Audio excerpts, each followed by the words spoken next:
What's going on there, folks? Good afternoon. It's the Earthmaster here on the live stream with an update video on this July 5th, 2022 date, about 12:09 p.m. here along the West Coast. It's Tuesday. A little bit of earthquake activity ramping up overnight, right around the Andaman Sea and north of there as well. Quite a bit over around the western portion of the Philippine Plate there on the Earthquake 3D globe. Latest quake, though, shows a 2.1 into the area of Southern California. So first, before we get into earthquake activity, I kind of want to jump in and not going to go over this a whole lot. I'm just going to go over some simple info and provide a few links for you folks that are kind of curious about what's going on with the CERN project. It's the Large Hadron Collider. I'm sure quite a few folks of you have heard about it throughout the years. I remember it back in 2017, 2018. It's been probably before that even. It's been discussed throughout many YouTube sites and whatnot that it's a bad thing, and some think it's a good thing.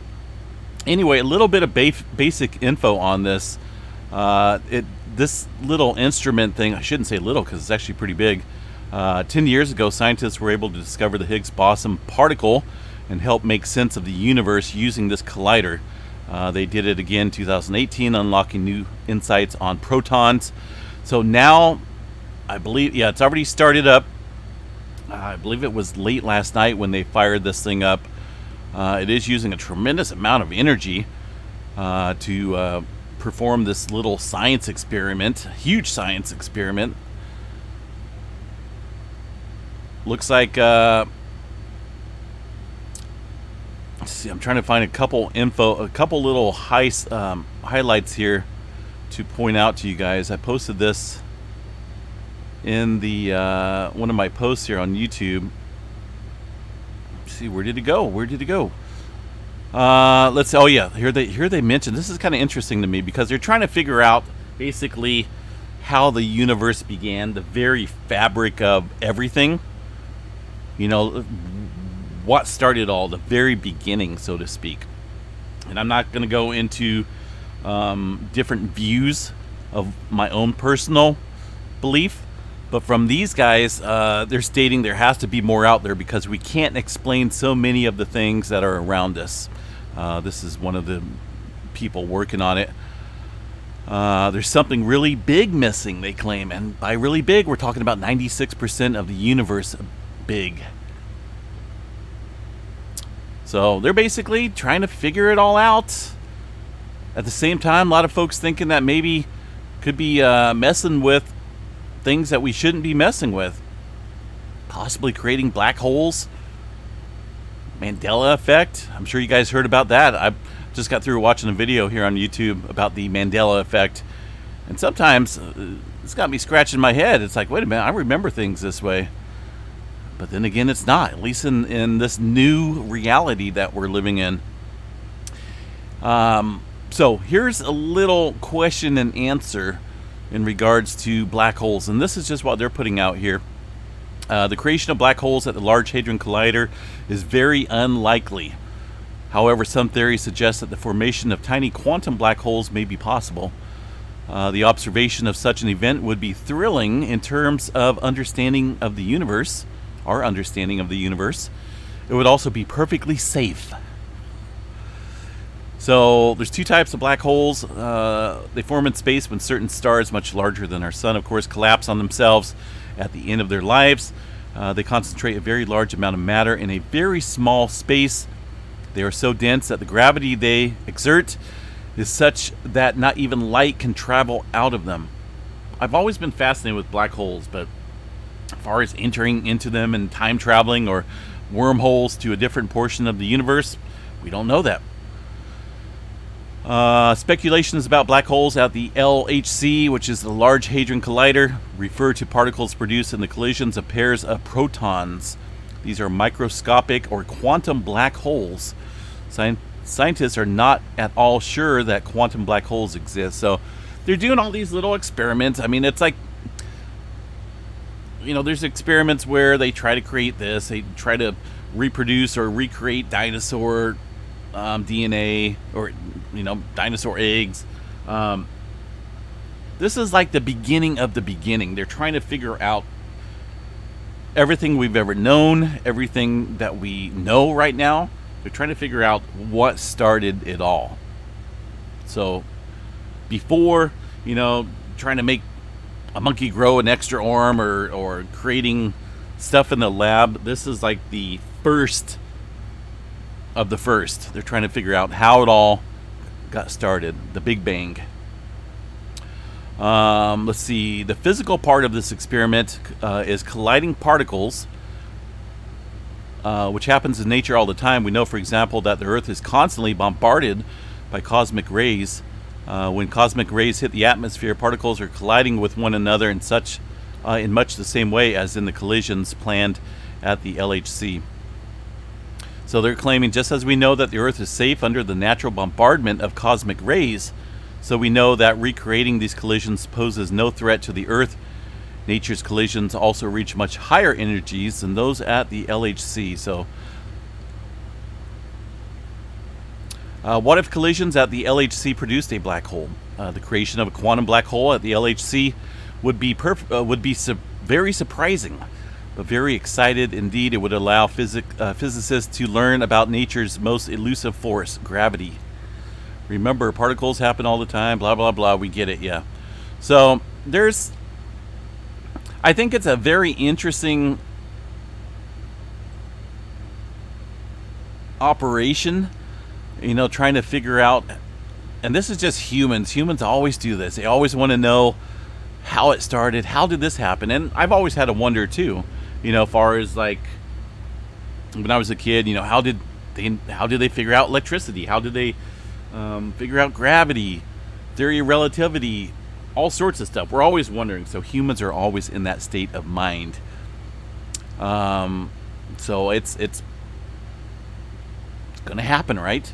They want to know. These guys want to know what it is, the reason why we're here. Will they find it? I don't know. We'll find out, right? It looks like a little article put out today following these this experiment. Collaboration has observed a new kind of pentaquark and the first ever pair of tetraquarks. I believe that's how you pronounce that correctly. I'm not going to go into all of this. There's a whole lot of info on this discovery that they just put out this morning from the CERN site. It's in their news articles. If you go over here to the main page, they give you a lot of information on this and whatnot. There's some cool pictures of it. It's underground, 100 feet or so. I believe it's around 100 feet or 100 meters. 100 meters below ground.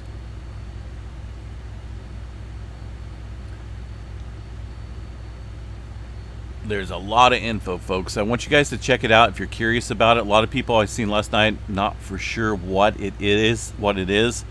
I think it's really cool. I think it's kind of neat to try and discover new stuff. But if they're going to find the answer as to why we're here, it's hard to say. It's really hard to say if they're going to figure that out. Maybe they will one day, right? All right, let's move on. I'll include these 3 links here that I just showed you guys. It's really cool and well worth the read when it comes to the CERN project. But and a lot of people think that it causes earthquakes. I mean, I'm definitely not out of the thought that earthquakes can be created, and also the sun. The planetary fields all have a part in pressure and whatnot, plate tectonics. So I'm not out of that thought that earthquakes can be created. Now, whether it's CERN doing it or not, who knows? Because supposedly it's been inoperable for a few years now. We've had quite a few big earthquakes since it was last running. All right, guys, let's get back on track here for earthquake activity. Of course, yesterday and overnight, we've seen a big swarm of activity here around the Andaman Sea. Let's go back to the last 7 days, 4.5 and above. About 30 earthquakes or so within this region. So far, I believe the 5.4, which is right here, has been the largest near the Port Blair, India area. Still not out of the question to see some further movement in this region. We had seen a little adjustment overnight up north of here and also to the south, about equal distances here between the swarming activity. Right about the northern end of the Java Trench, we've seen a 4.5. This one pretty shallow. And then up north in the Burma area, seen a 4.1. That one a little deep at about 53 kilometers. So still regionally a lot of plate stress in this region. Not out of the question to see something much larger following all this activity we've seen in the past couple days. Middle East has kind of died off in terms of earthquake activity. Not seeing anything shown up here on the map as far as 4.0 and above goes. One earthquake way up here late, looks like overnight, late last night in that area of the world, 100 kilometers for that 4.5. Further back east here around the Philippines, north of Manila, a couple small earthquakes in the 4 range. Over here around the Fiji Islands area in the Kermadec Trench, we haven't seen too much further movement. We had this morning, 4.5 in the Tonga area, 486 kilometers deep.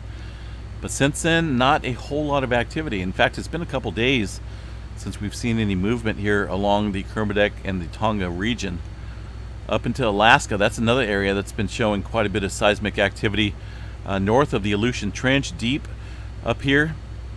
Although these are a little bit, these are pretty shallow. Let me bring back the last 7 days. We've seen a 5.3, this one about 9 kilometers, but I know to the east of here, we've seen a little bit of deeper movement in the region.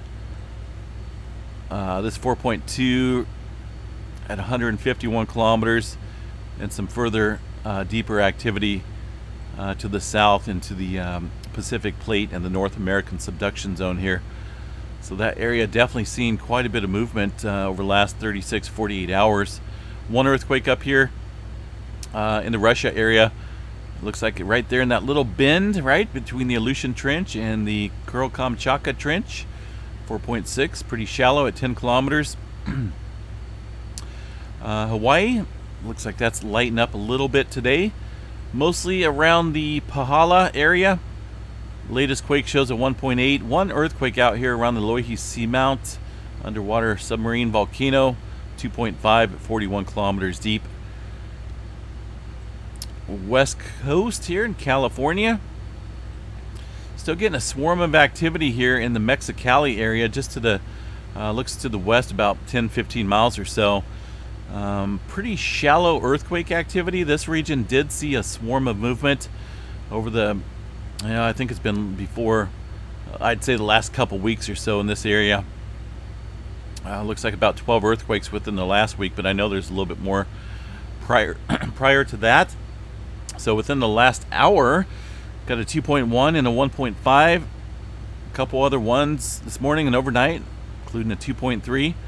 So this just sits just off to the Imperial, just to the west of the Imperial Fault, about 20 miles it looks like.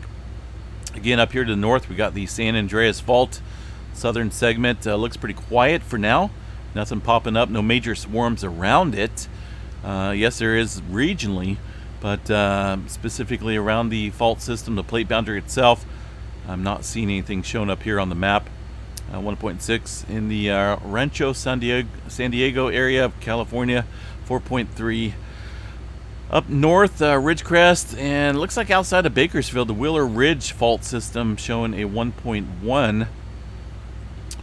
A little spotty in the Sierra Nevada today. A couple earthquakes popping up here in our swarm zone in the Long Valley supervolcano area. Nothing significant, just a couple little microquakes. Up to the north, some movement along the San Andreas Fault and the Hayward Fault zone, all showing some microquakes. Northern California, not a whole lot going on up here to the north, 2.5. Kicking off this morning in the Petrolia area. That one deep, though. Deep, about 20 kilometers. It did have a 2.1 as well. That one about 26 kilometers. So some deeper movement here along the area of the Northern California line, which is the southern end of the Cascadia subduction zone. Throughout the southern plains, a little spotty activity here, and also down in Texas. One earthquake outside of San Antonio, 2.5. New Madrid zone showing a couple small earthquakes near the Marston, Missouri area. Steele, Missouri, 2.0 and a 2.3. Right smack dab in the middle of the hazard zone, the New Madrid zone. Over here around the Appalachian Mountains near Knoxville, Tennessee. Couple twos kicking up here just north of the Great Smoky Mountains.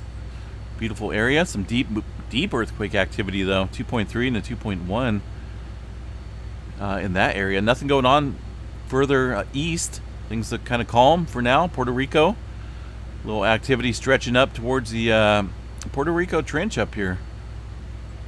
What do we got? 3.7 and a 3.4. Somewhat deep. 47 kilometers.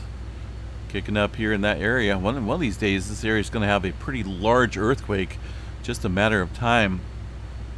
South America, a couple spotty earthquakes along the Peru-Chile Trench. Looks like at least one of those deep. At a 4.8, pretty shallow. 4.2 at 129 kilometers. South Sandwich Islands has been shown a little bit of movement throughout the night.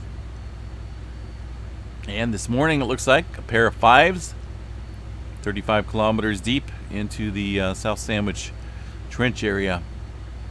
Yellowstone National Park. See if anything's popping up here. Looks like, what do we got here? Looks like we lost a little bit of data here and then came back online.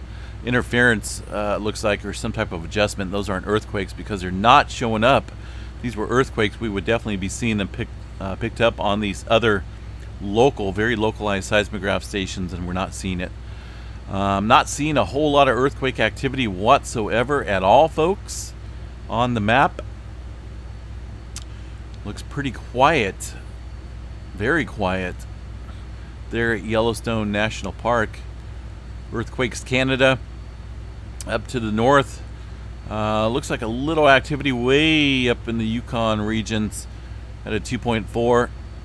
Yukon Territory near Dawson, it looks like a little small earthquake way up there. Some movement along the northern section, and looks like just to the west of the Cascadia. Got a little red circle here, 2.8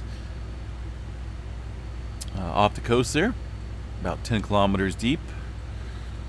Other than that, no major activity noted here. Got one earthquake way up here. Look at that. Woo! 3.5, it's kind of way up there. I've never been up that far. I don't know if I'd want to either. Pretty cold in the wintertime. Let's see what else we got. Let's go ahead and do a recap of EMSC. Make sure that we're not missing any quakes. I know the USGS is probably catching up on their earthquake reporting. Doesn't look like anything popping up here around the New Zealand area. It looks like a couple quakes over here that USGS left out. One around the Iran area from this morning, a 4.2. So a little activity in the Middle East there, it looks like.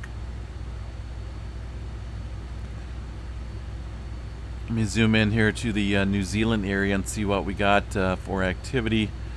Not a whole lot showing up here on the map. I don't see any threes or anything popping up here. Activity along the Middle America Trench into the Gulf of California, kind of where we're seeing that swarming activity as well, near Mexicali along the border up into that area of the world, showing definitely some uptick, it looks like, on the map there. Let's see what we got for the space weather events, or lack of events. Right now, green across the board here for the KP index.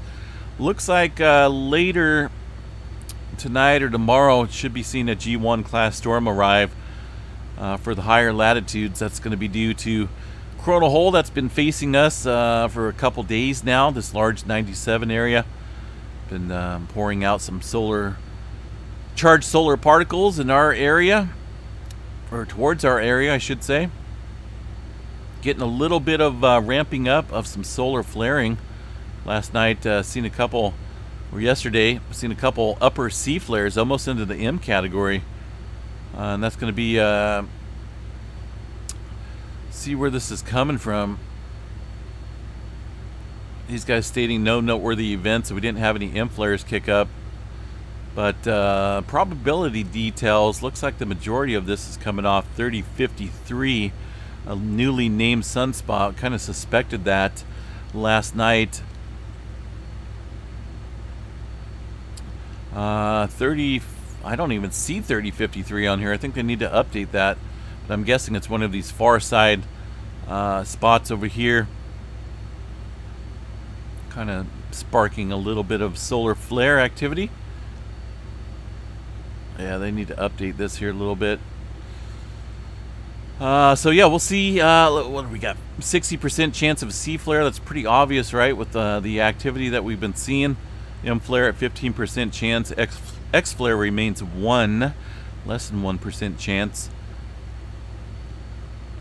These guys, yeah, there it is. See, it's that far side sunspot. They just haven't updated their map specifically, but right here, those are the suspected culprit there in producing the C flares, and that is going to be rotating into the Earth view here, hopefully providing us with some cool solar flaring in the coming days. I'm pretty excited about it. Below is an updated look at the northeast quadrant of the sun on Tuesday, which is today.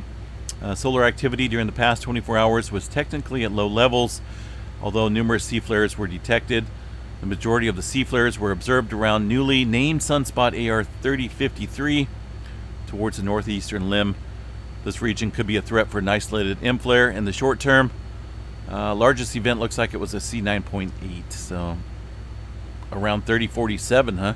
In the southwest quadrant, 3047. Wow, doesn't even look like it's all that dynamic there, but I guess some of that activity sparking here from this little guy. But I think our main area to watch is going to be coming around the bend in the coming days, so we'll check that out. And of course, provide updates as they become available. Little small spike there on the Petrolia station. South Carolina as well, showing some activity. I do have South Carolina station keyed up.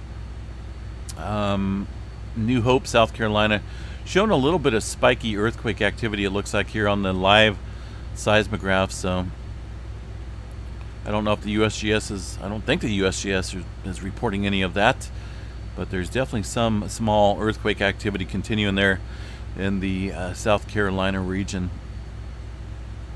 All right, guys, we're going to jump off here. Have a good day.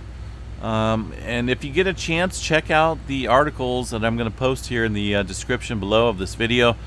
The CERN project. It's worth a read. And there's a lot of crazy stuff out there, a lot of crazy theories, and a lot of fear-mongering as well, you know, when it comes to opening up black holes and whatnot.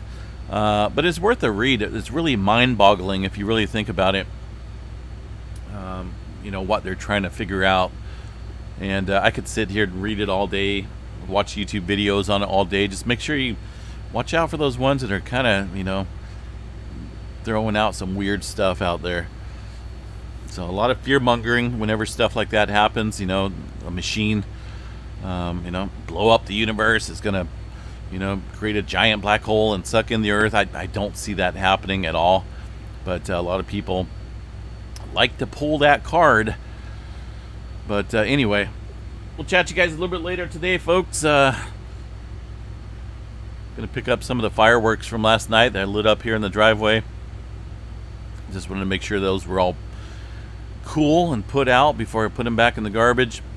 So I have to soak them anyway. Put them in some water.